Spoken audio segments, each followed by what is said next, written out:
Hey everybody, this is Mike with Free Roaming Hiker, and in this video I'm talking to you about the often overlooked Valley Trail in Grand Teton National Park. I've hiked all this trail many times, and keep watching and I'll tell you not just the basic info, but also ideal spots to camp if you want to break it up over 1 or 2 nights. Now, the Valley Trail is a strenuous 24-mile hike found along the base of the Teton Mountains, mostly running through Grand Teton National Park. Now, if it's along the base of the Tetons, how can it be that strenuous? The trail actually does quite a bit of ascending and descending up and down glacial moraines, creating more elevation change than you'd expect. Also, if you plan on doing this hike completely through, be sure to carry a water filter, bear spray, and a bear canister to store anything with a scent.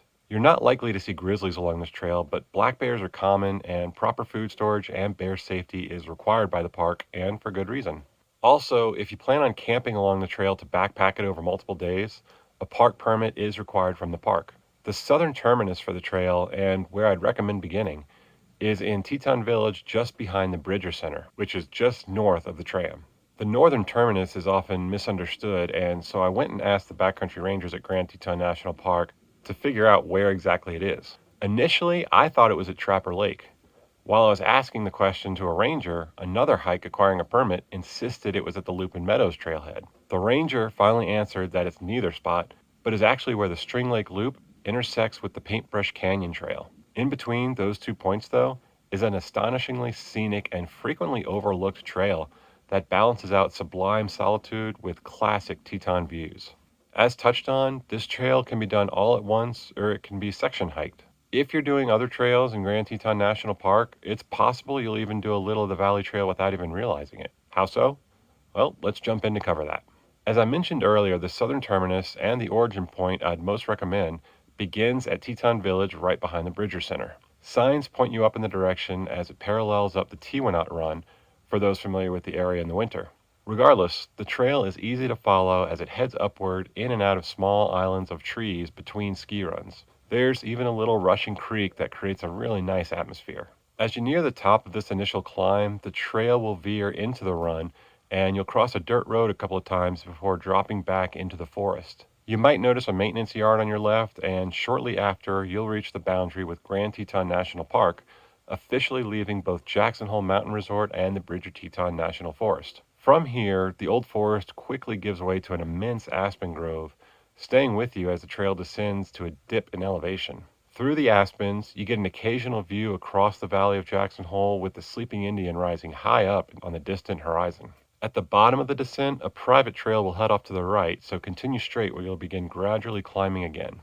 The aspens will fade away and you'll be back in an old forest, passing a boulder field on your left as small switchbacks guide you up an old glacial moraine. It only gets a little steep as you crest the moraine, then dropping deeper into the mature woods. Continuing down the trail, you'll reach the junction with the trail to the Granite Canyon trailhead at 2.5 miles in. Almost immediately after, you'll cross two different sections of Granite Creek, one noticeably more powerful than the other.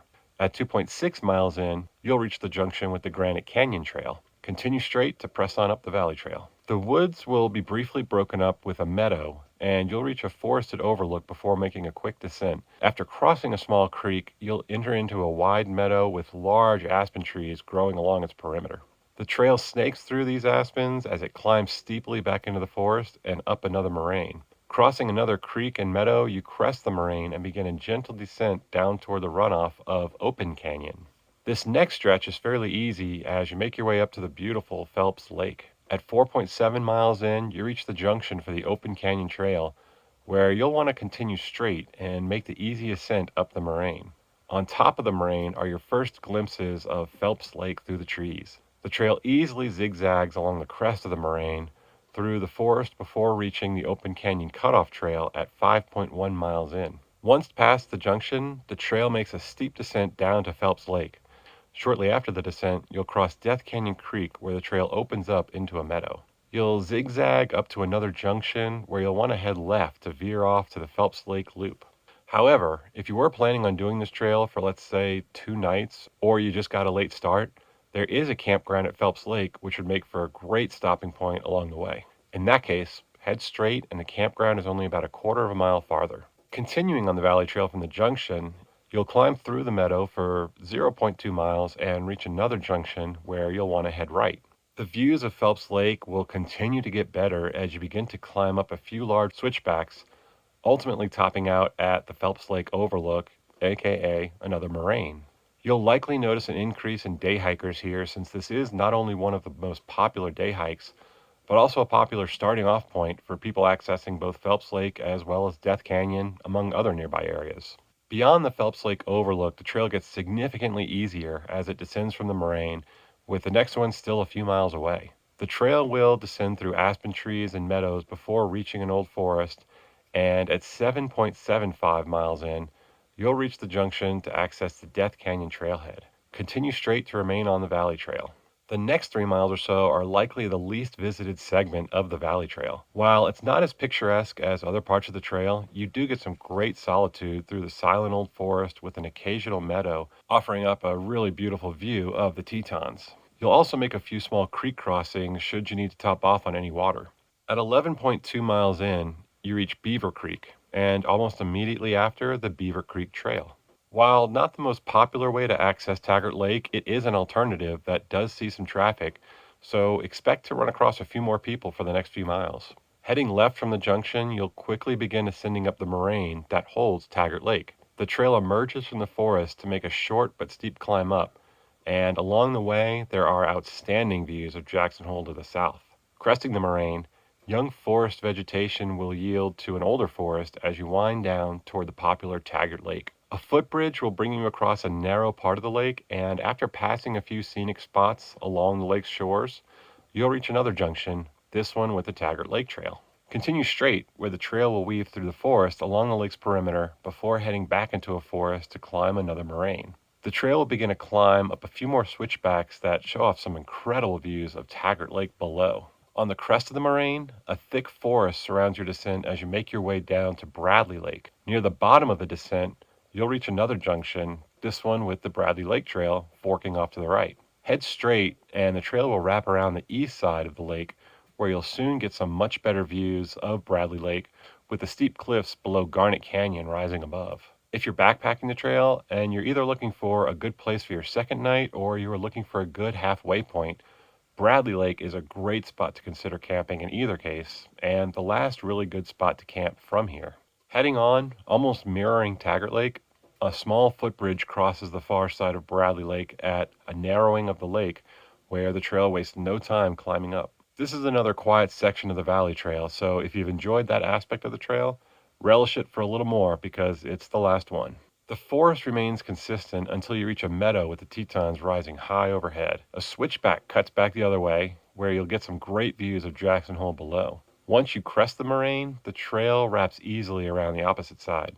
The trail quickly begins making another ascent up to another moraine, though this ascent is quite mellow compared to others, with sparse evergreens giving you a little bit of shade. Also, enjoy the peace and quiet while you can because you'll be hiking just below the Amphitheater Lake Trail, soon connecting with it at the high point of the Valley Trail at 7,400 feet above sea level. The trails converge at the top of the moraine, where you'll likely see plenty more people up one of the most popular trails in the park. To remain on the Valley Trail, head right where you'll descend steeply down the crest of the moraine through an old forest heading eastward. Soon you'll cut back to the north, where the trail makes a more gradual descent with an occasional view of Jackson Hole to the right and the Tetons to the left. You'll make a creek crossing over a milky-looking creek, and this is actually the runoff from the popular Delta Lake high above, where you continue to descend through the forest. At the bottom of the descent, through the trees, a large meadow can be made out, this one called Lupine Meadows, where the popular trailhead gets its name. The trail will make a flat, straight shot through the trees, finally emerging at the large trailhead at 16.75 miles in. For the next half mile, there's no official single-track trail, hence the confusion, so you'll follow the dirt road north, and after that half mile, you'll see a trail veering left into the trees of the nearby forest.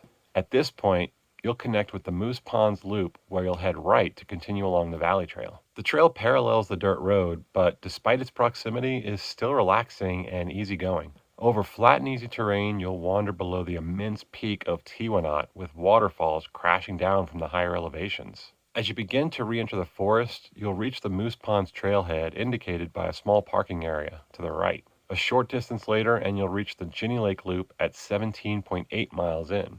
You'll head right to navigate the eastern part of the loop, passing the crowded Ginny Lake area along the way. If necessary, you can stop into the nearby general store to grab a few supplies for the last several miles, or continue straight through it.